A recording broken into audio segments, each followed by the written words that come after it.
مساكم حلو زي مساء الأول، حكم مكاوية رمضانية. قضي مقاضيكي وفي الدولاب حطيها، لا عازة تنقصك وما تلاقيها. عبي سفرتك ومليها، ما تدري ايش الطعم فيها. غطي راسك ولفيه، لا شعر منك في أكلك تشوفيها. بنتك حزة العصرية للخدمة قوميها، وإذا ما قامت أضربيها. الحلا من الليل سويه، لو سكر ناقص تقدري تدوقي. وحبة السمبوسك باللحمة كبريها، وأما البطاطس والجبنة أمريها.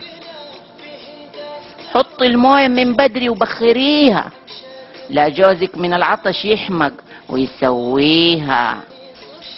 يا رب بلغنا رمضان واكتب لنا صيامه وقيامه، وكل عام وانتم بخير.